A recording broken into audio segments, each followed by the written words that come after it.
Motherfuckers. And now, the Break It Down Show with John and Pete. One of the years when Brenna came out to visit in the summertime, and I signed us up to be a singing trio for a lady's 64th birthday. And the lady hired us to sing one of 64. Now, we are not a performing trio. Most The Beatles? Yeah, exactly, yeah. And so we threw together an arrangement all the way to the little thing. Oh, your wedding? Yeah. We picked her up at SFO. The thing was in the city. Yeah. In between SFO and the city, Yeah. downtown, right off the bridge on Fremont Street. By the time we got there, we rode the elevator up, walked the ladies from the office into the conference room, presented her with her cake, sang her thing, said thank you and good night. Dropped the mic. Okay, y'all did a drive-by, didn't you? Yeah. Did. That's funny. Yeah, and Brenna sang. She was part of the trio. She was very willing. We're rolling. All right. We've been rolling all this time? No, we just started rolling a minute ago. But we are in a lovely conference room in an office in the shadow of the Capitol Records building and the Hollywood sign. Right on the corner of Hollywood and Vine. In the projects. In the projects. Wearing $800 boots. With our friend Hilliard Guess. Thank you, man. What's up, fellas? Thank you. Thanks for having me. It would have now I finally- officially third visit to the show. Oh, yeah. Is it? Well. But we had the one that you and I did together. We just recorded. Oh, that's right, yeah. Santi episode. Okay. And now here you are. Cool, I'm blessed. We didn't know that you and Jen knew each other. We're very happy to find that out. And we didn't, of course, finding that out, two people can know each other, but you two clearly love and respect each other. She's good people, man. She's trying to help us. Yeah. You know, so I'm, everything that I'm about is about helping people. Yeah. Which we'll probably get into. And I know that even though she gets paid for it, she's in the end helps you. People get to get paid for things. Can't you fucking make money? Yeah, no, It's all right. okay. You know what I'm saying? Especially Yeah. if you're I don't good see at it. nothing wrong with it because I know for a fact some of the people she works for gets jobs, gets gigs, sells scripts from her helping them. She built a name on what she was able to do. That name has value. And then, that whole cohort she talked about when they were all working as writers, they all owe some piece of that to the work that she's done. So absolutely she gets to get paid for that. Correct. And you couldn't have a sweeter, nicer person to you. I mean, Yeah, she's a sweetheart.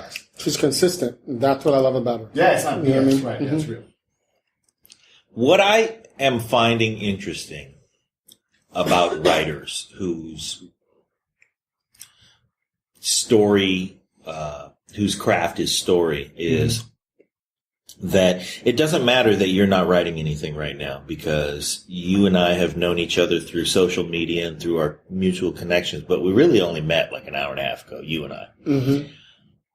And then we just met Jen, not very more recent than that. But I can't take my eyes and my attention off of either one of you. I mean, just to hear the things that you say and the way that you say Especially them. pretty. Can we get that out of the way? Shut up, John. There's that. Yeah, part of it is that. But no, I mean, you're just, even in, we saw Vince Scully yesterday. Vince Scully, the baseball announcer, the greatest to ever have done it. You can listen to that guy read a phone book. He just does it in a way that makes it compelling. And that's what I have found about in the last hour with you and Jen about both of you have a sense of conveying information and emotion simultaneously. Okay. And doing it in a way that makes for compelling consumption. Okay. Now, whether or not you find that reward, I mean, you said when you started the first script, the first page that you started writing, you knew that process in your heart was your process and you could feel it. But I think that's that gift that you have is what brings you there. Well, I was telling them on the previous episode, for those who don't know, that when I first sat down to write my very first script, I came from a place where I used to write poetry. I used to write spoken word, metaphors and, you know what I mean, spitting rhymes. And when I sat down to write the screenplay, I thought I had to still write from pain. But when I sat down and just started writing, I realized very, very quickly that the feeling I needed to get was the same feeling you guys get when you play music. You know what I mean? When you're on the stage and when the crowd is going crazy, or when you write that one lyric and get that right note, Right. is how I felt every time I wrote another line. And I was like, fuck, this is what I'm supposed to be doing. Forget all this.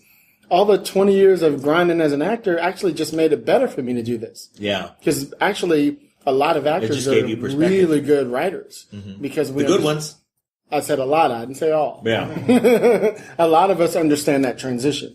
You know, I think it comes from reading tons of scripts and just understanding pace, understanding character a little bit, you know. I think it's part of that gift, though, too. Yeah. I mean, just the ability to convey the reward in the conveyance. Okay. You know what I'm talking about. Yeah. When you get that story across, when the audience gets to go with you on that ride and they follow you, when they say, I'm in. I am all in on this one. And I'm riveted and I'm leaning forward in my chair. There's no better feeling than that. Definitely. And it's not just the big moment. It's not just the applause. It's like you said, the crowd might be going crazy. You love that. Everybody loves that. Sure. But you could do the thing where you go, when you look at the band and you break it down and you take it all the way to the bottom. Bounce.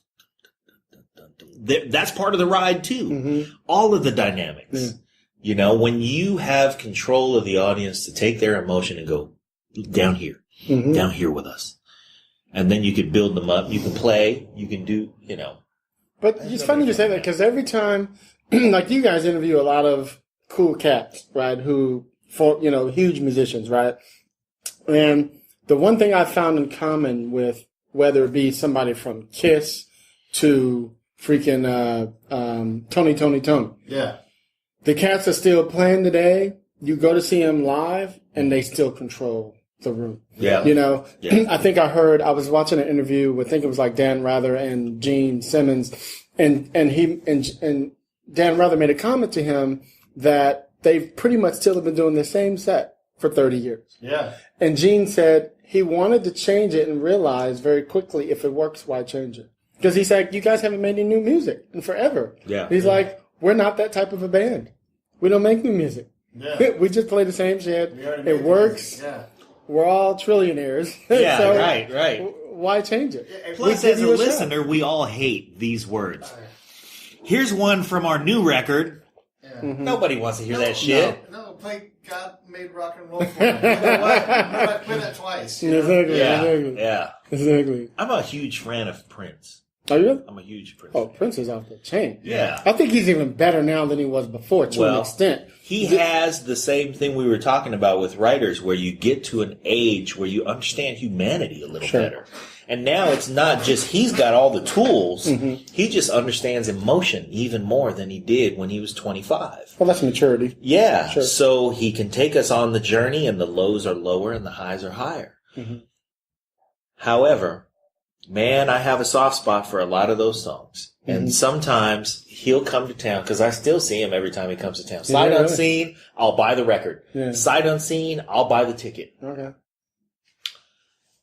And he goes in. Sometimes the new material, and this is best case, because there are the other bands who have new material where it's like, man, I just don't have any bandwidth, for this band to have new material.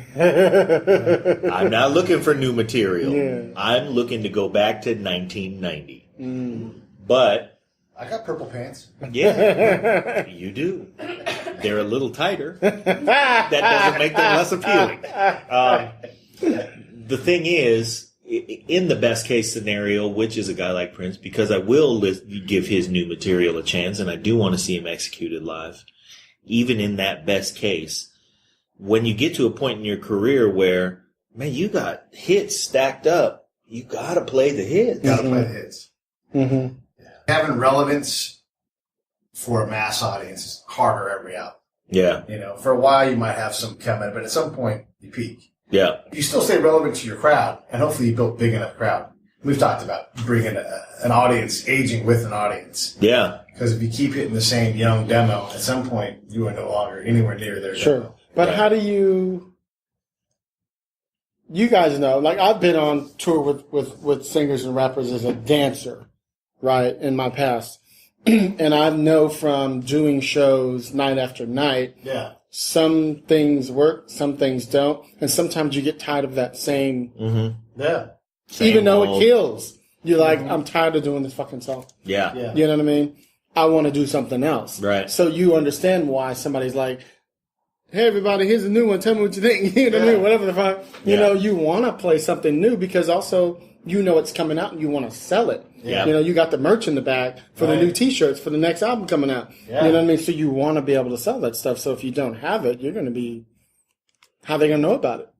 You know, word of Right. mouth is the best way. You got 600 people in the audience right now. Yeah, you got to do it. You got to do it. You know? You got to do it. Who is this picture of? We're looking. Is that John Bon Jovi? I think so. We're looking That's at a a great picture shot. in this office. It's a great, yeah. Yeah. It's a Yeah, me great and John was hanging out, you know, chilling and stuff, you know. Yeah. So I took a picture of John. You know, we was kicking. Yeah. That's my cousin. He calls me I can every see that. day, you I know. mean, you guys run in similar Hilliard, what you circles. doing? You know, where you going? You know, stuff Yeah. like that.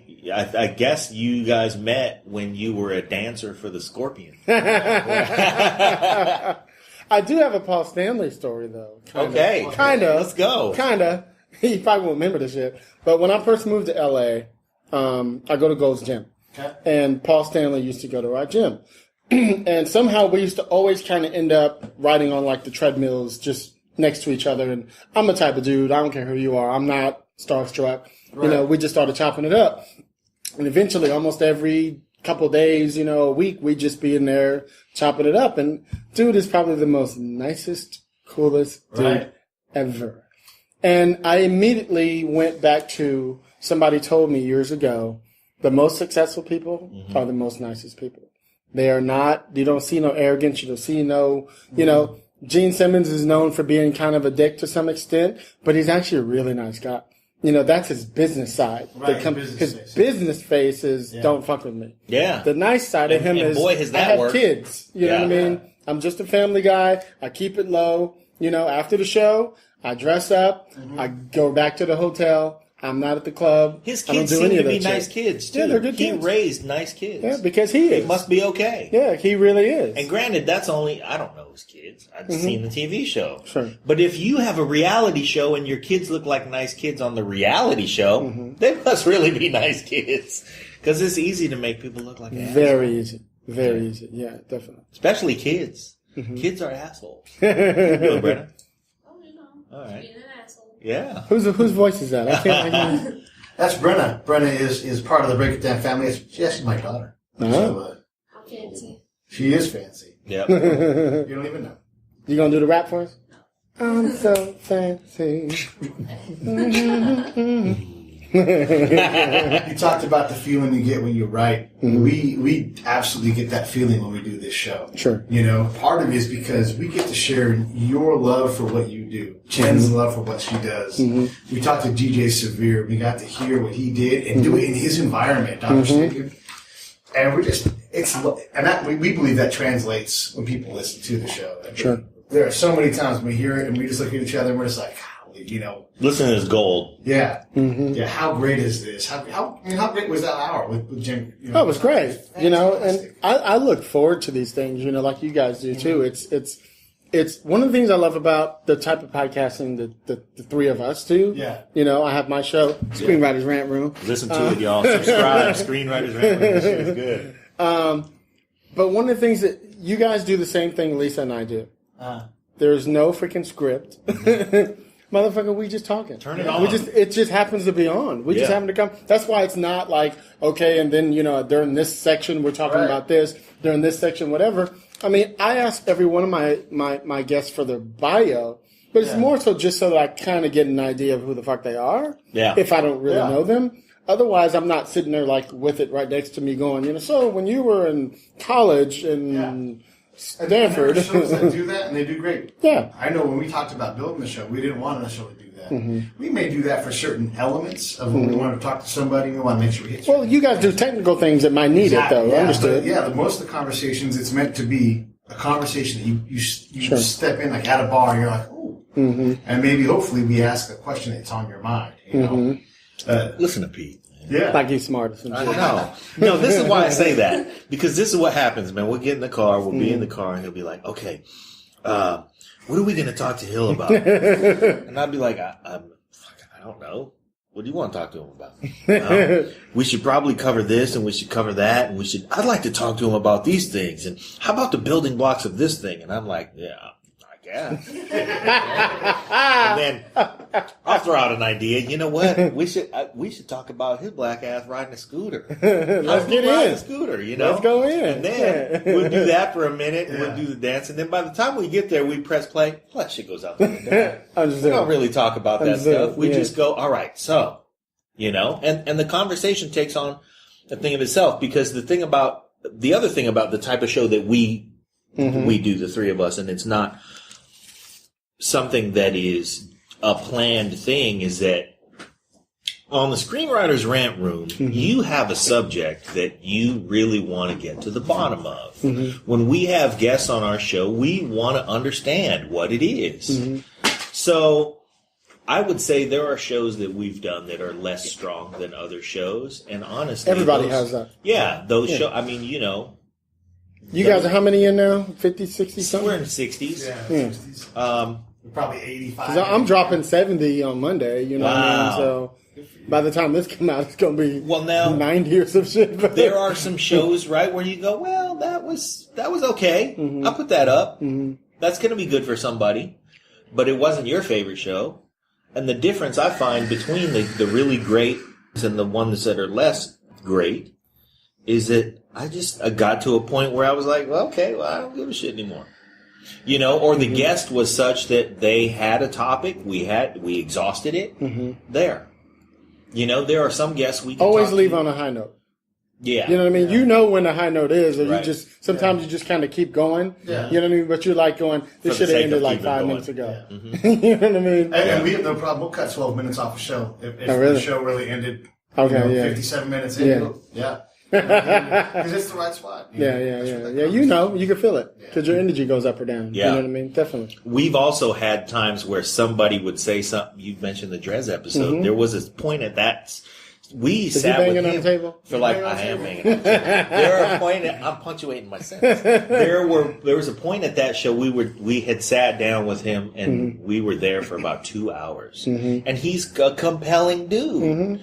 We got to a point, though, where he said something that was so powerful that Pete and I just looked at each other, and then he said, I think I said it, but we were both thinking it. I said, I don't want to say another fucking word. Interesting. You're like, that's We it. just pushed her off, and there was nothing else to say. You're like, thank you very much. Really? Yeah, that was the mic drop. Bah. Exactly. Such a chocolate. That's the way to do it, though. What's your favorite movie?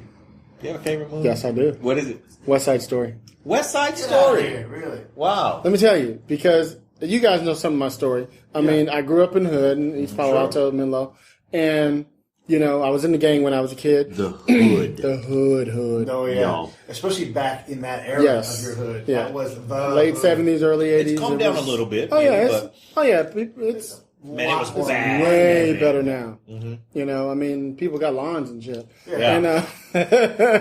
And, so for me, here's the trip. Here's how it works for me. When I started doing theater when I was 12 years old. It's the same age. A lot of things happened when I was 12 years old. I joined the gang when I was 12. I lost my virginity when I was 12, and I started doing theater when I was 12. It's also the first time I heard music that I remembered it. When it moved me. Right. You remember that time when you first heard, I don't know, whatever music it is for you? For me, it was Sylvester. Okay. When I heard music and I was like in tears crying. Really? Yeah, I was 12. All that shit happened when I was 12 years old. Sylvester. You make me feel. Yeah. Yeah, I wrote the story to Sylvester, too. Oh, yeah. Yeah. But he's saying, you are my friend, and a whole bunch, but his slow stuff, dude, you just be bawling. Yeah. You hear Sylvester saying, God bless the child, tears. Like that. Like that. So anyway, and so I remember turning the TV on when I was like 12, and I was starting to do theater at the Professional Children's Theater in Palo Alto. And West Side Story came on, ba-na-na-na-na, right? And I'm watching, I'm like, are these motherfuckers gang members? Dancing and shit? Right. And because we was on the street getting it in, you know what I mean? I was like, huh. And I remember just tripping on it and got into the story and then the music and all that stuff. And I was like, well, I'm doing that shit on the stage now. You know what I mean? And I was like watching it and I found myself somehow, I taped it. I pushed record. Something about the opening scene, I thought it was about gangs, just normally. Right. So I taped it, and it turned out it was West Side Story.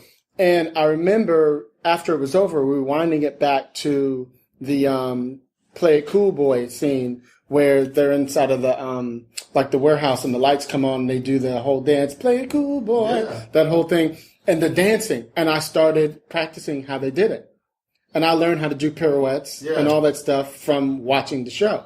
So by the time 3 or 4 years later, when I actually finally didn't teach the choreography to your gang from East Palo Alto. No, but I did use it. I did use it on the street though. Yeah. You know, we'd be on the corner popping it up because I'm one of those dudes. I don't like to get on the ground. I wasn't really a real break dancer. I would rather up rock you could with it. rerun. Yeah. You know, I'm hooking up anyway. And so for me, I would be on the corner and I would just break out a pirouette out of nowhere. Right. You know what I mean? And hit right into a split. So it didn't look like it was a full-on pirouette. No, you look like James Brown. You know what I mean? I blam, right into it, and then I pop back up slowly and make it look like some other shit.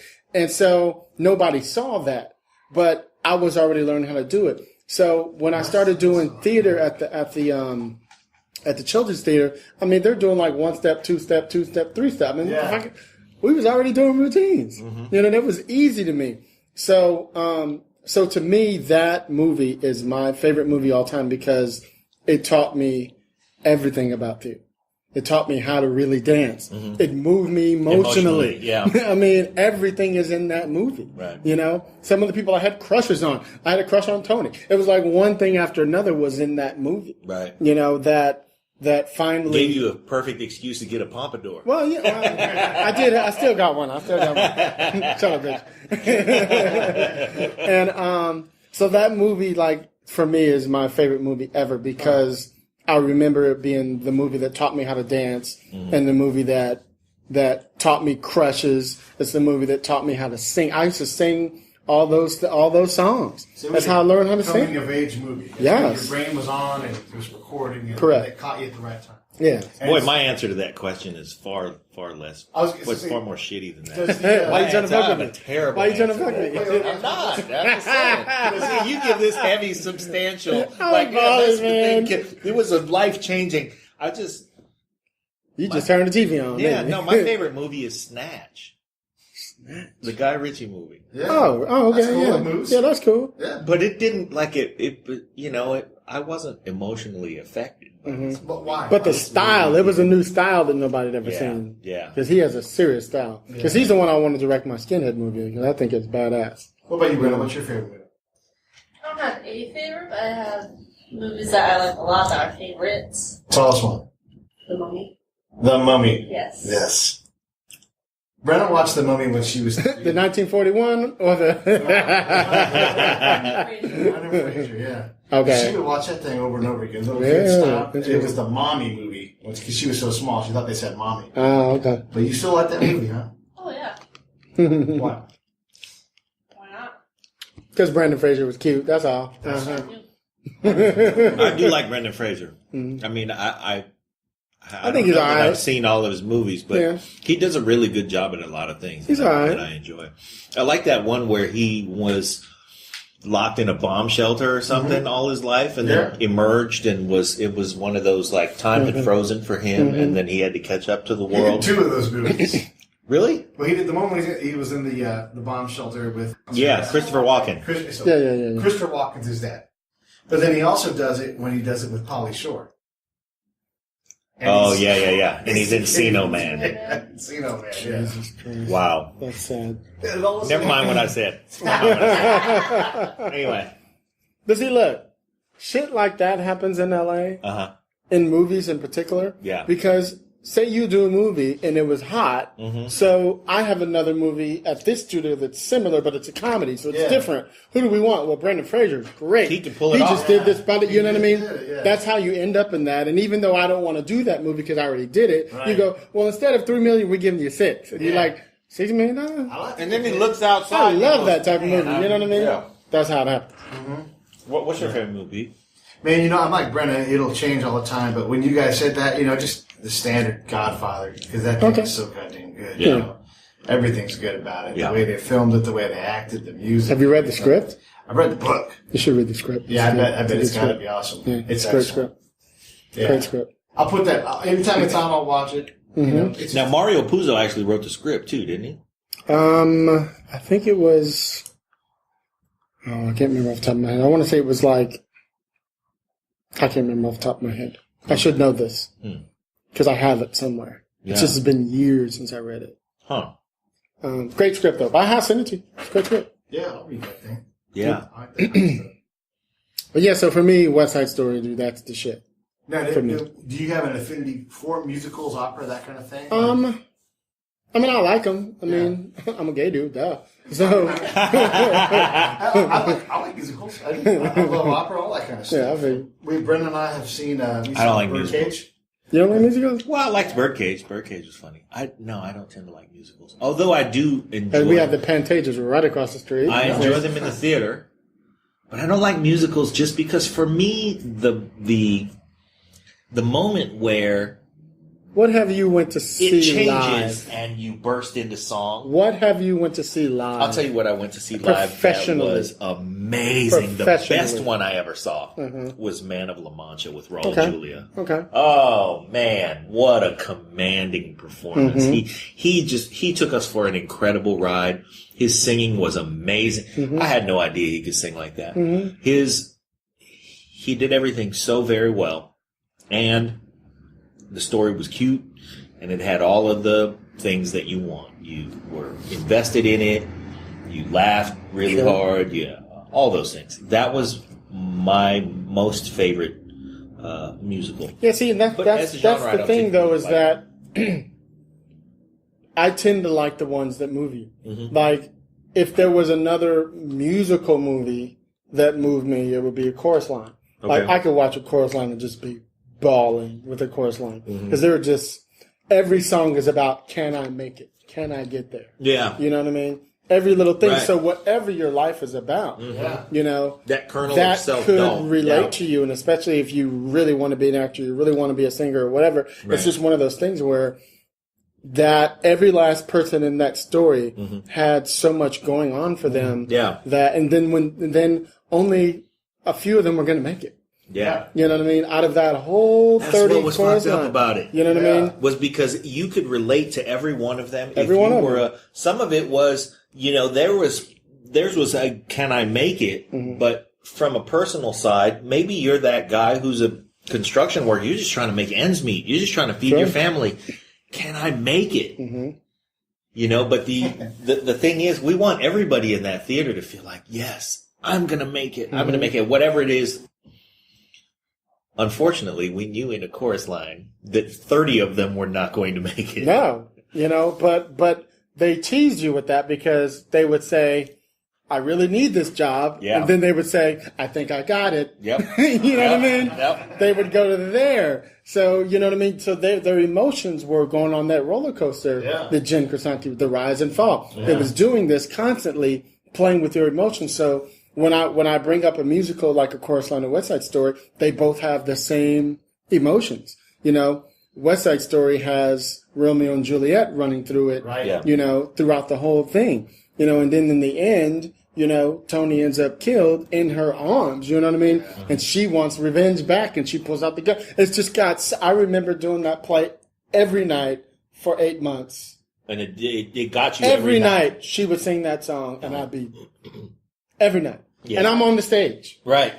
every night. Wow. That's how good it is. My favorite, You know what I mean? favorite aria in opera in an all theater is this lady sings to Don Juan.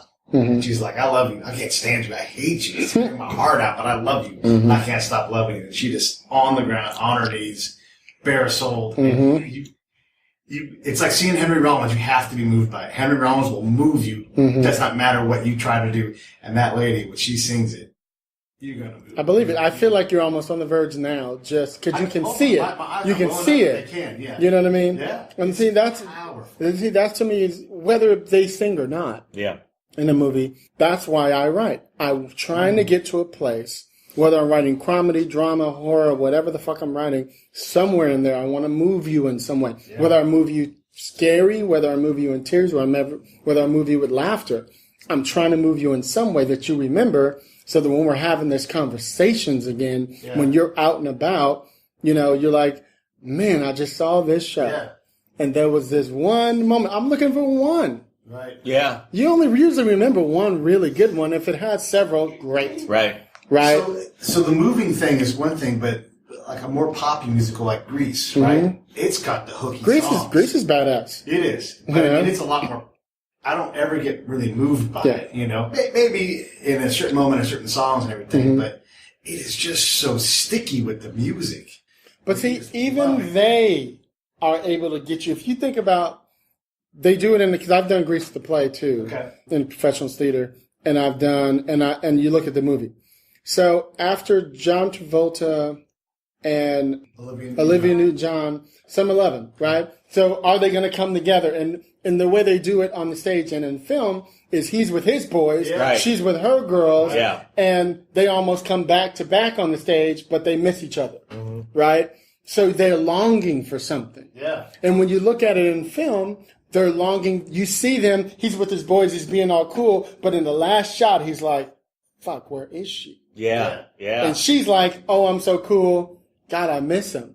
You know what I mean? You see it. Yeah. And that is the emotion that even though in the poppy, cutesy stuff, they still have there. those moments. Right. You know what I mean? And it gets us at the core of our It's emotions. still, that's why you keep We've going all back felt to that. it. Ooh, what Yeah. That's why I you want keep it going back. back to it, because you want them to get together. Even though you know they are. Yeah. That happened in Act 1. You know what I mean? So you know they're going to get together. Anyway. My wife recently went to a sing-along at a theater of Grease. I've They been to a played the sing-along for Grease too. Yeah. And I went to one for Wiz. It was off the chain. Wiz? Yeah, the Wiz. wow. I haven't seen The Wiz in a long time. It's badass. Yeah. I mean, it's still. I remember it's how- still corny in its own way. Yeah, So they keep talking about redoing it with Chris Brown and all these other people, but I don't know if they've ever done it yet. I'd but- like them to leave that one alone. Yeah. Michael, Nipsey Russell. I mean, You could redo it though. I mean, it could use some updating. I mean, it was what 79 or so when they did it. You could make it hipper to a new crowd. yeah, I think so. I just like the songs as they are. I think that's part of the problem. Yeah. You know, I don't they want would they anybody- would I don't want be Chris Brown to update they would be these on funking down it the road. up. It would be totally Yeah. different. Yeah. It'd be, I don't know. I don't want Chris Brown. I think to it would update cheapen it. either. Yeah, cover it and do it well. And dance your ass off because he can dance like crazy. Yeah, he's amazing. I think they've talked about Chris Brown. They've talked about what's the other guy? With I'm not one taking name? anything away from Chris Brown, but I'm with you, man. I don't want those songs updated. I don't want the songs to change. I don't mind the world and the look of the movie to change because they would have to do that because it was like cheap, Man. you know, really cheap. I want to ask Brandon this question. So when you've seen old Footloose and you own new Footloose, like I've got no use for new Footloose. It just doesn't. Yeah, I don't get it. But do you like the new Footloose? I like them both. I kind of like the new Footloose better, but for different reasons. Like they have like a few of the songs the same, but it is updated, and then they have like dancing's more to this day. So I personally feel like it's better dancing, and then the acting's just better in general. Yeah, Wow, okay. the acting is better. At least with like the main chick, it's better. Who made Wow. that movie? Who made that movie? Oh, that was Kevin. no, that was Craig. Oh, you mean the director? Yeah. Oh, yeah. Anyway, that some things get better. Yeah. Dancing gets better. Yes. I didn't know that the acting got better, but I think that acting is one of those things where it can get better. But But look, you just said something interesting. Like what? I'm talking about West Side Story. Now, West Side Story, the movie, the dancing still works today. It's that good. Yeah, It was so ahead of its time. right. In '62, whatever it was that it came out. Yeah. But that's So that's ahead the of its time. exception, though. I mean, like dancing doesn't necessarily get better. It's just old dancing gets dated. True. Like Play Misty for Me, that Clint Eastwood movie. It was great for its time. Or you watch Easy Rider. It's just the style of the movie gets dated and it's hard to watch. And maybe The Wiz isn't that case, but maybe The Wiz is that case. It's just that 70s style. Yeah, it's very, very '70s. Right. It's like I don't want them to redo Hair. You know what I mean? I love the music to Hair, even though it's corny as fuck when you look at it. Right. You know, but the music to Hair is amazing. Like, I would love to see, like, John Cameron Mitchell redo it with his flair. You know, give it that Hedwig and the Angry Inch type of feel, and it would be badass. Have you guys seen Hedwig? It's good. It's so good. That's the last show that I've done. I did it in 2004, and I remember I was in, this is back when I was going to dance class like 6 days a week, and sometime I'd do 2 a days. I was skinny, I was lean as fuck, and I'm still skinny, but I was like... In 2004. 2004. So I was in dance class, and what happens is, every time after we would finish the class, the choreographer would call me and my friend Tagar down, and we both have been on tour with a bunch of different, you know, singers, and he's danced with Janet and a bunch of other people, and he would call us down so that everybody could see how it's really supposed to be done. We'd be adding extra spins and, you know, whatever, and split, whack, whack, whack, you know what I mean, whatever. And so the director came in, knocked on the door when I was heading out, and was like, hey, I want to talk to you about something. I was like, what? He's like, how do you feel about, you know, coming to do a show? And I was like, well, what kind of show? He's like, I'm doing Hedwig and the Angry Inch. I was like, I mean, I've seen the movie, and in the movie, it's Hedwig telling the story, and there's, you know, a bunch of several other characters that he plays. He's going to do something different where it was going to be, in some of those stories, he was going to have me play the sergeant that another character plays. He was going to have another guy play the kid and a woman play his mom, so that whenever he just tells all these stories. And it has all this music in between in the actual play. And it's a badass stuff. It's very punk rock, you know, music and stuff. And he decided he was going to do a version where he was going to have 3 singers who play those characters that he talks about. So we would reenact those moments, which was clever. Yeah. And I did this show, and this show, too, has all the things that I'm talking about. Every little thing that I was talking about that needs to happen inside of a movie has all the elements in the movie. Makes you want to cry, makes you want to root for him. You know, he had to cut his penis off in order to move to America. As soon as he got here, the wall came down in Germany. You know what I mean? So, like, there was just so many different tribulations and trials that he went through. Yeah. But the music is just, I'll never forget, I went to the first rehearsal, because at first I was like, I'm not really interested, yada, yada, yada. I was like, well, I'll come to rehearsal. So I came to rehearsal, and this guy, Wade, who's now on Broadway doing, what's the one with the big bus in Australia? What's that one? You know what I'm talking about. Speed 7. Yeah. Anyway, The big bus in Australia. Yeah, the big bus. Remember the drag queens and the bus, and they were going across. Isn't that No, that's the Kevin. No, that's the Wesley Snipes. This one is the Australian one that was even bigger. Okay. Anyway, it sounded like Broadway and stuff. Anyway, so he was doing that show. So I came in and he was singing this song called Midnight Radio. This song, I walked in the door and they started the song. Yeah. And I sat and watched him, and he'd played Hedwig in Seattle before, or Portland or something. So he already had him down. And he was dressed normally, whatever, didn't have on his drag outfit or nothing. And he fucking sung this song, and I was sat there in the back row. He whooped your bawling. ass. And I was like, wow. Okay, I have to do this show. Wow. And it's... Yeah. Still. Yeah. Man, look at you. Wow. It's badass. So, Badass. I'm trying to think of a movie that dancing is still relevant. Singing in the Rain. Also, this is the most I've talked about musicals. I like Probably it. ever. We're going to new territory. Have you seen Singing in the Rain anytime in the last? Of course. That dancing, you can never replace. Timeless. Absolutely. Timeless. Donald O'Connor, those guys. It was a style. It was a style. But those guys, you could reanimate them right now at that same age, that same time, and have them do any kind of dancing today. It doesn't matter. They would do all of it and do it great. And they sang. You know, it's hard to. I don't think that talent doesn't exist anymore, but that talent isn't cultivated like that. No, I mean, movies anymore. Let's say this. I want to compare it to, just for the sake of our listeners and my own feeble mind. Go ahead.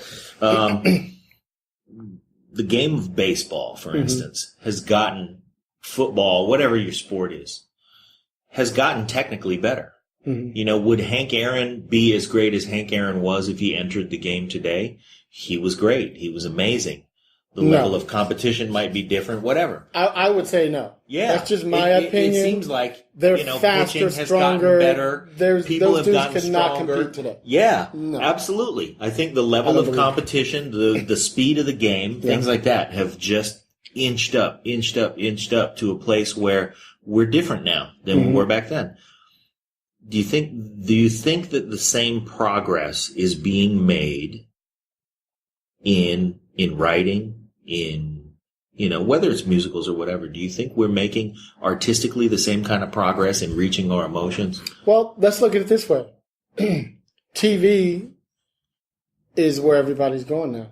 Yeah. I mean, there's only a certain amount of filmmakers, film writers, Who are just feature writers film. who just write features who are doing well. There's only a few now. Yeah.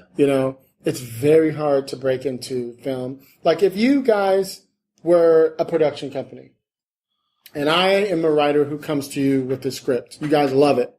It's going to probably take us 2 years before that gets into the movie theaters. Right.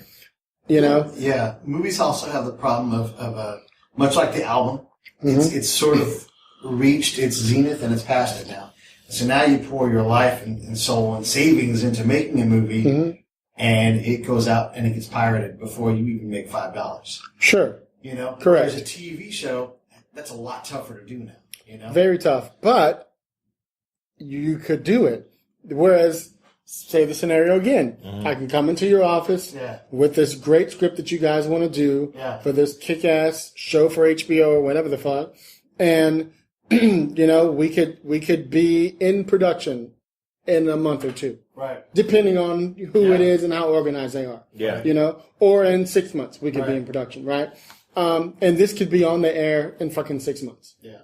Literally that fast. Right. You know what I mean? So a lot of feature writers are moving into television. Yeah. A lot of them are moving into television because they realize, oh shit. We've accelerated the speed of the game. Plus, it used to be that TV wasn't that great at writing. Right. Now, Breaking Bad and all these other fucking, did you know the detective show you're talking about? Yeah. I mean, these things are so good. The level of writing is so up to par to where the best movies are that everybody now is interested in that. That's why it's so hard to get in now. Wow.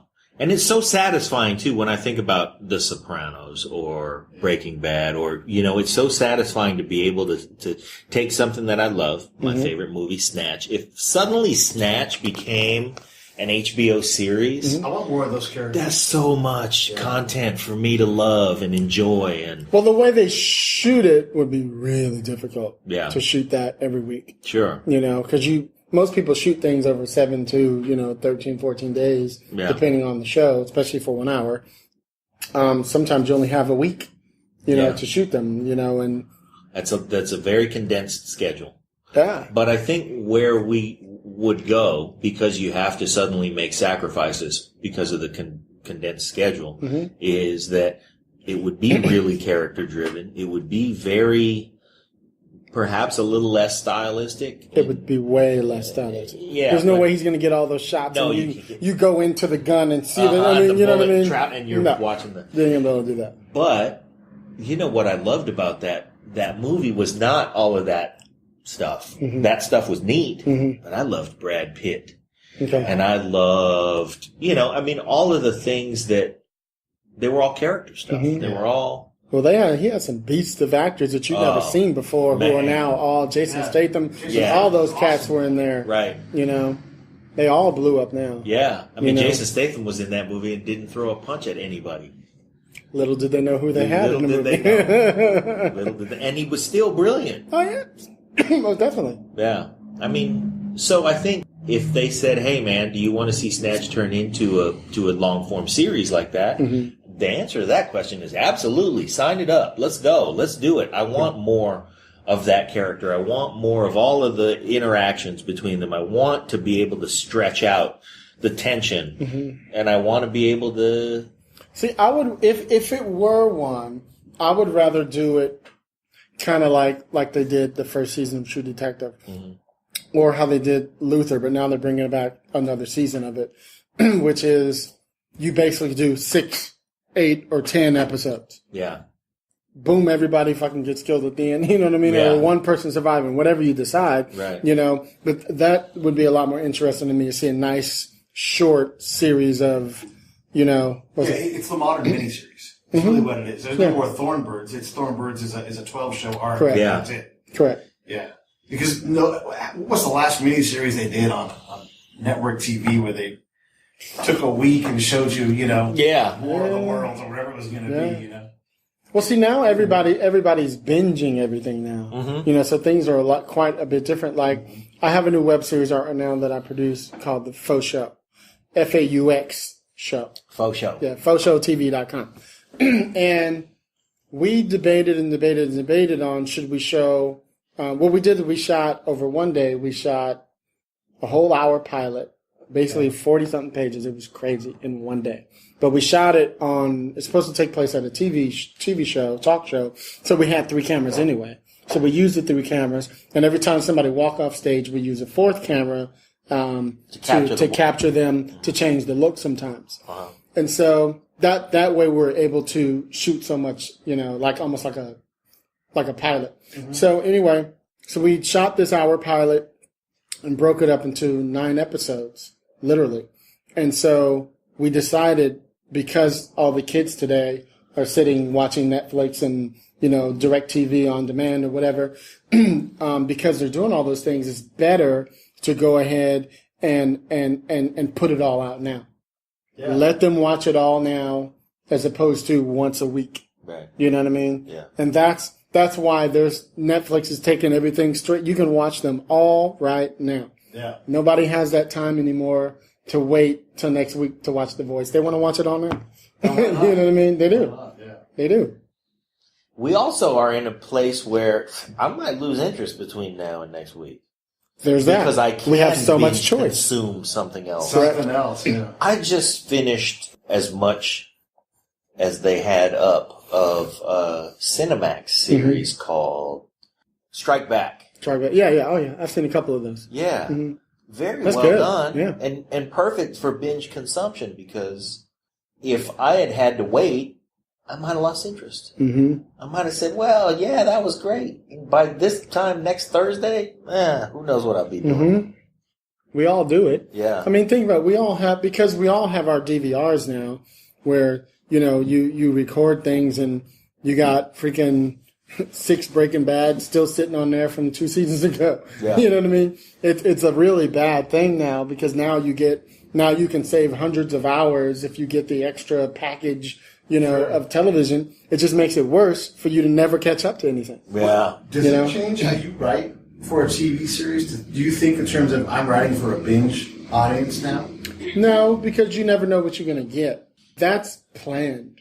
You know you're selling a show to Netflix, or Netflix is hiring writers to write for a particular, you know, thing. They know good as well they're going to get 10 episodes. They got to end them in a way so that every week people come back. But that one is much more, they need to be watching 2 at a time.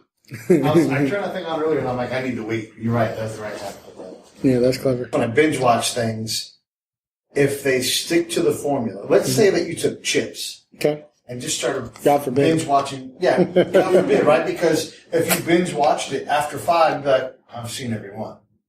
Because here's what's going to happen. Opening scene, big car crash on the 405. Introduce the bad guy gets away. We go to the bad guy, you know, it's like, oh, I've seen every But but your previous question was, does that change the writing? And I think that just like the speed of the sport accelerating over time, we've just gotten to a place where, like you said, the writing is better. It's just better. It's better. It's better because we're smarter now. Yeah. You know, and we don't take the audience for granted. Right. It used to be that you would hear, I've heard horror stories where, I've heard seasoned writers. Seasoned writers are usually like little older writers, right? who will speak to us and say stuff like, networks used to say, we love the script, but we think it's a little too clever for our audience. Where today, it's Holy like, it's shit. not clever enough. That is absolutely, that hurts my feelings. That's true. That's what they would say. It's too clever for our Too audience. clever for the audience. Like something is just too... I don't think they're going to get the joke. Yeah, or it's too technical. Like they're not quite going to be able to follow this thing like that. We have to dumb it down a little bit, Right. I hear those stories still. That's absolutely all the time. amazing that you would hear. You hear them less now because, like I said, with the wake of Breaking Bad and shows like that are just so smart and True Detective. Yeah. All these shows on HBO and Showtime that are just freaking killing it. Your characters and stuff have to be so strong. Like one of my favorite shows on TV right now, character-wise, is Shameless. You guys ever see that? It's on Showtime. No. Brilliant. It used to be a British show, and then they made an American version. Yeah. Shameless. Shameless. Oh, Shameless. Shameless. Okay. Brilliant. I thought it was about. It's kind of hard to watch. It's kind of hard to watch because it's about the theme is family. No matter what, they always protect each other. Okay. Even if it looks like they hate each other, they might have yelled at each other, punched each other, beat each other up. Right. As soon as they go outside and somebody else hits them, the other person hits them back. You may be an asshole, but you my asshole. Exactly. And they will do anything for each other. And that's what I love about it. It still rings true throughout every show. And you were talking earlier about do things change over the show? And if the theme is there, no. Okay. A lot of times, like there's been a couple shows in the last couple years that have come and gone really quick. And shows are coming and going faster and faster. That's true. The good thing that happens with this Netflix and Stars and things like that throw it all out like that is at least the showrunners know, well, at least we know we have 10 episodes. Right. On cable, they're going to show them. Yep. If this was Fox or ABC or We might get CBS, canceled 3 months from now. 3 in, Yeah. sorry, didn't work, we're canceling you. Like, they don't even give you a fucking chance anymore. Right. And so what happens is, in my opinion, a lot of times things go wrong with shows because, say we get 3 in, right? Uh-huh. And we're like, the audience isn't following. We have this really strong thing where we go into flashbacks and we keep showing, our hero as a kid and how he went through all these different things. And that's why he's doing whatever he's doing. But we're finding that the audience keeps turning the channel when we get to that. Yeah. So we're going to cut that, right? But that's not going to be in anymore. But the diehard people who are watching it are like, we're here for the show. That's right. So that is what we call a gimmick. Yeah. The gimmick of the show is something like you use a voiceover, you use flashbacks, you use whatever the thing is you use on your show that keeps your show separate from others, right? And it doesn't mean everybody can't use it. Right. It's just that's the gimmick of your show. That's the way you use it. Yeah. It makes your show unique that Correct. way. And so, like, for instance, Seinfeld, perfect example. When he first started Seinfeld, he used to do a stand-up comedy. That's right. As you see, 2 or 3 seasons in, he stopped using it. Stop doing that. You know what I mean? Right. Now, it didn't hurt his show, Right. but a lot of times it hurts your show. Because people are like, that's not the show that I signed up for. Yeah. You The know? gimmick is gone that I fell in love The gimmick's with. gone. Right. Psych does that, or did that in their show. Tell them, Brenna, you're the one who got me into Psych. Oh, yeah. So, like, in the beginning of each episode, they show Sean, like, the main guy, and then sometimes Gus is in there, too, of a certain situation that he's in as, like, a kid with his dad. It would be, like, a basic situation. Mm-hmm. He was playing hide and seek, and he was being all loud and wearing flip-flops, and so it's easy to find him, or for Gus to find him. And so his dad, he was a detective back in the day, and he was telling him, like, showing him how to do it right. That way, Gus won't be able to run away whenever he hears him. And then later on in the show, they'll show him doing like a small bits of it, like doing that same thing as he learned. That way, he can do it better later on, something like that. Mm-hmm. Yeah, there's a lot of shows that that mess up this device. Like, I think it was like The Mentalist was one show, and I'm not calling anybody out or saying people did things wrong. I'm just using them as an example. Where I don't know if you guys ever watched The Mentalist, but one of the big premises of the show is that his character was somebody who understood how to read people and could tell, like, when you're lying and whatever it was about you, like, he could just clues. He could figure clues out really easy. But his what's the word? Thing that he traded for that? No. His issue was that his wife, I believe his wife and kid or something, were killed by the serial killer, Red John, and so he's always like, the reason why he comes and joins the cops is to tell him, hey, I'm going to help you, but on the side, he's really just trying to spend time finding this guy. Yeah. But because of the way that an episode works and a series works, you can't have him finding this freaking guy every week. Right. So they would do episodes where 6 episodes would go by and there would be nothing about Red John at all. And then all of a sudden, there's an episode about, oh shit, he walks in a room and there's something from Red John. It's like, now he's got to deal with all these emotions about Red John. And I'm just like, but we haven't even fucking seen him anymore. So if I've never watched the show, I'm not even emotionally invested in that. Right. Unless you watch it by like a serial that it is, you're lost. But that's why sometimes your gimmick or your flaw that your character has to remain in the show. Every time, yeah. If you can. It doesn't have to be on the nose. Yeah. But if the audience knows something we don't know, which we call dramatic irony, then it becomes interesting.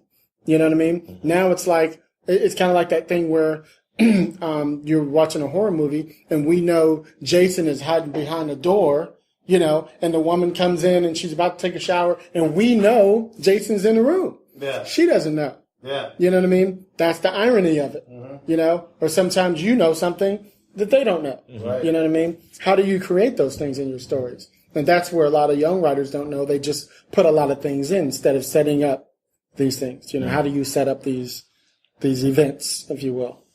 Wow. What? Wow.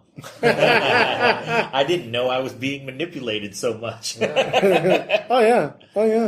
I mean, it's all in there, but that's why it's called a craft. Yeah. The more we writers and filmmakers know about craft, the more we know how to incorporate certain things in our stories. Sure. That way you guys want to watch it so that, like, your daughter won't have the issue with, well, they used to do this thing that I liked. And then all of a sudden they stopped doing it. So when they finally show it to me, I don't care about it. Right. But when we sold this idea to the network, we sold it with that idea. Nice. And we all loved it. Yeah, that somehow part of the package. Somehow it sounded like a good idea in the pilot. Mm-hmm. But then once we start doing the show, we realize if we do this every time, it's kind of hard. Yeah. So you stop bringing it in all the time. And you go, well, we'll just sneak it in from time to time. We'll touch on it every once in a while. Correct. Yeah. Or just write it out or just forget it.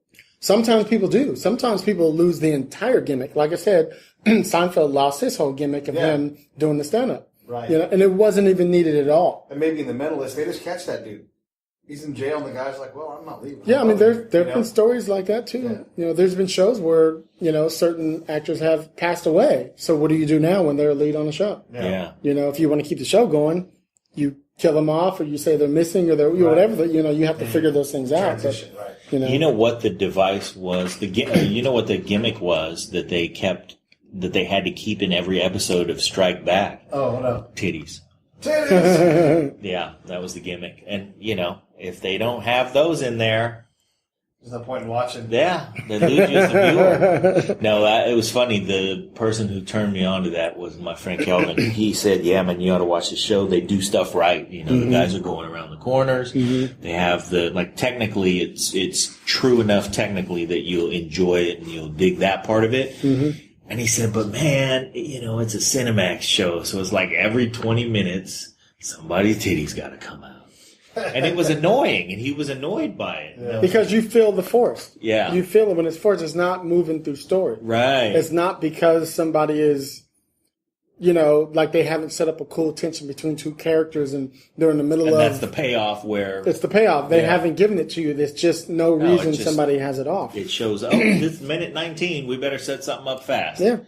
Then it starts becoming formulaic. Yeah. And that's kind of the problem. If someone comes to you with an idea... Mm-hmm. And a paycheck. And he's like, I'd like to redo, say, Smokey and the Bandit. Mm-hmm. It's hard to redo Smokey and the Bandit now. You can buy Coors anywhere you want. And if you make the criminals too criminally, like if you make it like that they're running like Sherm from California out to D.C., that's tough to sell. It's very tough. I need to pause for a moment and just acknowledge that the word Sherm was in this podcast. So, but you gotta get paid. He said Sherm. I don't even know what the fuck Sherm is. I've heard of it, but I don't know what the fuck it Cigarettes is. and embalming fluid, and you smoke them. Okay. Right? So, or whatever Sherm's gonna be. But it's hard to redo that. Plus, like the level of like racial dialogue, it's just doesn't go. Sure. You might be able to figure out, but it's hard. Actors have to be cognizant of getting paid, but also not putting crap out so people don't want to see what they do anymore. Are you aware of that struggle? Do you take that on because you want the challenge of figuring out how to modernize it? Or what do you do? Well, there's a couple questions in there. Yes. Are you wanting to remake Smokey and the Bandit, so to speak? Yeah. Meaning the person? Yeah, or do you want to we're do going something that has a Smokey and the That Bandit brings feel? that feel back, yeah. Right. So There are come two to you different and they say, questions. I want to modernize Smokey the Bandit. I've already got a deal in place. I want you to write it. That's a completely different thing. Then you just I would have to watch Smokey and the Bandit again to see what the fuck happened in there to even see if it To could see work where the today. charm was, yeah. You know what I mean? Yeah. Because before I say, yeah, dude, I'll go and write that, I need to see, can that work? Right. That would be my thing. I mean, it's easy to say yes to money, Right. but you have to know what you're worth and what you're giving somebody.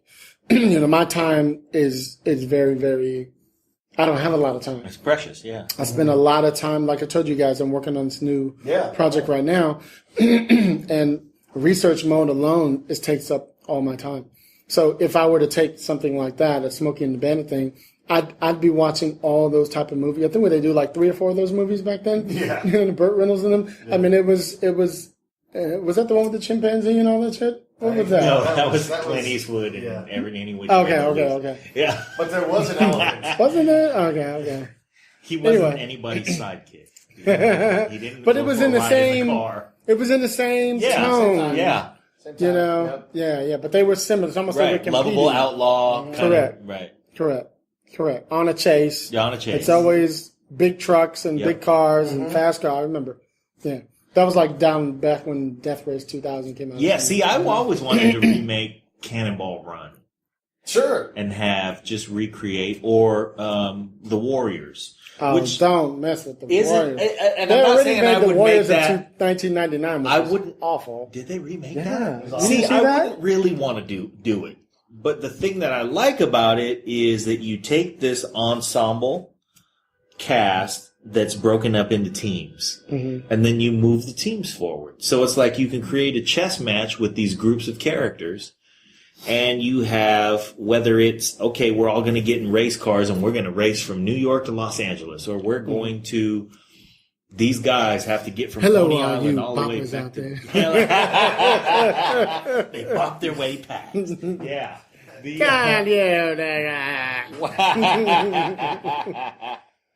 because that is one. You didn't ask me what my favorite movies were. You just asked me what my favorite movie. That's like number 3, probably. Wow. Warriors, wow. The Warriors. Can That you movie. count suckers?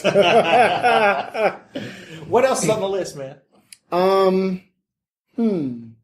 Color Purple is Okay. one of them. Yeah. Because it moves me. Yeah. Everything I Oh. talk about moves movie me in a has certain to way. move. Yeah. You know? Let me think. Favorites. West Side Story, Color Purple, The Warriors. What? When else? nobody dies. You seeing a pattern there, don't you? Okay, let's talk about something interesting. Let's talk about something. Every writer has their own themes that they write about, Okay. that they're not usually aware that they write. It takes them a couple of scripts to realize they're writing them. Okay. Mine was gangs when I first started writing. Wow. Right. Didn't even know it. No matter what, I was in the middle of a comedy, all of a sudden the guys are running to some gang of freaking motorcycle dude. Whatever it was, Yeah. it always had something in there There was a gang element until somewhere. somebody brought it to my attention. Yeah. 4 or 5 scripts in there, like, this, every script, you run into these motherfuckers somewhere. The whole gang of them. Or they're the main opponent. You know what I mean? I was like, okay, yeah, I didn't notice that. So I had to consciously move out of that. And then I realized what my theme became was underdog stories. Huh. And I think it was because once I was able to tap into, like you guys were talking about songwriters on the last one, right? And how all those 10,000 hours of writing, words or music or whatever, you start to develop that voice. You start to put your catalog over here and you start to build this thing. And for me, as I was developing my voice, I started realizing what moves me from a real place are people who try to get somewhere. Or people who are underdogs like myself. Black man in the industry, gay. I mean, I got all these fucking things working against me. Right. You know what I mean? I got 2 for 1. Gay model in the ghetto. That just started off. There you go. It was, it's your recurring theme. Exactly. And so I find myself being drawn to how can I make, even in the project I told you I'm running now, I'm already making him slightly an underdog in some sort. I just naturally gravitate to that. Yeah. That's the thing that you can communicate. That we because I know how to write that to make you go, That's a lot of self-awareness. So when somebody says, well, why, Hill, why you? Why are you the best writer for this? Okay, that's let's get into your that. answer right Let's there. get into that. You said because nobody knows and communicates the underdog. Let's get into that. This is one of my favorite stories. One of my favorite subjects to talk. So a lot of people around town talk about pitching all the time. You got to learn how to pitch and yada, yada, yada. Here's the key, in my opinion, on pitching is, and I tell this to every young writer or even an experienced writer who comes to me and asks me for advice on pitching. And this is whether you're going on an interview with or a general meeting with some big producer, whether you're going to be staffed on a fucking TV show or whatever. You have to go into the room knowing who you are. So I just told you guys that my thing is writing underdog stories. Right. That told you a lot about me just by the fact that I told you that, didn't it? Yeah. Without me even going into I'm gay, I'm black, with all that shit, you already knew just from me telling you that I write underdog stories. Right. Oh, we have this one character. Oh shit! There's his voice. You feel me? Yeah. You already start to see that. So all I'm saying is, so when I'm talking to people about pitching their projects or pitching themselves, I always try to go back to who the fuck are you though? Let's get into who you are a little bit, right? So like what I know about you, Pete, is, you were in the military, you were over there. You said something earlier to Jen about how you're like the middleman in between the people in Afghanistan and the military. And I'm like, that motherfucker needs a show. That's interesting. I've been trying to tell somebody. You see what I'm saying? That's an interesting dude. How did you get that job? You feel me? Just like I was saying. Right? Anyway. So where I'm going with that is, so what I always tell everybody is when you go into those meetings with somebody and like you could give me any fucking story and I could give you a whole story back. Yeah. Give me something right now. Okay. Give me a topic. Give me a topic. A topic. A guy loves a girl and she doesn't love him. Okay. Boom. Boom. Here's how I pitch it. I would say something like this. So I grew up in a neighborhood watching my 2 sisters, who were about 5 or 6 years older than me, go from boyfriend to boyfriend. Both of them are beautiful, still to this day. I remember like Too Short and fucking E40 them be coming by trying to talk to my sisters and shit. It put this thing in me since I was a kid, which is actually why I don't drink to this day. Because every time they would date somebody and they dogged them or cheated on them, they would use the excuse that they were drunk. So I went, that's interesting. What if I had a story about a guy who met a girl? You see how I'm leading you into the story? That's how I transition into the story. Okay. And then I go into exactly what you just said. Okay. I just gave you something personal about myself Okay. and transitioned it into a normal story. Okay. Because what I was doing that everybody doesn't realize, people go into a pitch meeting to pitch and they pitch the story. They forget to pitch themselves. Right. Because what most producers are doing is that they're looking at you going, come in and pitch this to me. Great, this is a great idea. You think we could develop this? Yeah, I think we could develop this. Well, But we don't need his We dumb got ass. this big writer who could come in and rework this thing because, he doesn't really have the mental experience. So I'm sure we're going to have to get it up to level to get Brad Pitt to star in this thing, right? So, but if you come in and go, here's my story. Right. You see, I didn't spend 5 minutes on it. I told you a blurb. Yeah. It was just a premise. You know, that's perfect. We actually started listening to the podcast called Startup. Uh-huh. And this is exactly right. This kid goes, he's a man. This guy has an idea to create a podcast network. Okay. And he goes to one of the biggest investors in the world. And what he didn't realize is that guy needs to buy him first. And told him as much. By the time they were done, he was like, "Look, I'm not going to do it. Mm-hmm. This is not a pitch." Yeah, Yeah, because you've not you. It turned into it went from being a pitch meeting. That's what it was scheduled as to. Well, let me tell you how you should have done this. And then it was like a consultation with him saying, look, I think your idea is pretty good. It'd be nice if it succeeded. I'm not the right guy, but here's what you ought to do when you encounter the right guy, which was exactly what you just did. Yeah. Set the thing up. Let him understand that not only is this a great idea, but there is nobody in the world better. But see, what I gave you was what I was saying when I was a kid. Here's why I don't drink. Yeah. Here's why I don't blah, blah, blah, blah. And my sister then went through this, and then they would break up with guys. What you're hearing is that there's other stories. Yeah. Right? Yeah. So what I'm trying to get you to hear is nobody else could tell the story Nobody but but me. you. Nobody better. I didn't even get to the story yet. Right. Yeah. All I told you was... Well, you did get to the story, and it was about a guy, and he meets a girl, and the girl... You know what I mean? That's important. almost inconsequential. Correct. Yeah. So it's like, well, he's got a story. It must be a pretty fucking good one. Correct. Because, man... So that's how I get you to want me to write your story. Right. So when I send you Yeah. an email calling myself the Rewrite King, Yeah. I'm letting you know whatever you come at me with, Yeah. I'm going to be able to come back at you with a story of why I should be able to write that script. And that goes right back to Here's startup. what And guess like- what? I know nothing about marijuana. Yeah. Yeah. I've never even That's smoked not the- marijuana. That's not the important That's part. not important. That's not the important part. Let's tell our listeners the backstory, because we did that off of mic, and it's brilliant. It's a brilliant backstory. So it all started when these guys had a story about a marijuana ring in the 80s In the 80s. in New Jersey. Philly. Yeah, we'll just call Or, it New Jersey for okay, now. Philly, whatever. It's in Philly. And they said, So hey, they put out writers in a the world- call Mhm. looking for a writer to do a rewrite on this particular project. Right. And I know a lot of people submitted to it, and I hesitated, and I said, fuck it, I'm just going to submit. And in my heading, I wrote The Rewrite King. This is the subject line of your email. This was the subject. I wrote The Rewrite King. And I said, hey guys, I know you guys are looking for whatever. You're going to find a lot of people who whatever, but this is what I do all day long. Period. With my number, my email, all of the other shit, and I left it alone. And then I got an email that night saying, hey, Hilliard, we know exactly who you are. You're on the top of our list. I was like, oh, okay, cool. You were on the top of the list. I was on the top of the list. And I was You like, didn't okay. come back with, I think that the story should start this way. I think that it Nope. should hit these beats. I think Nope. that these things are important to the elements, characters, and the...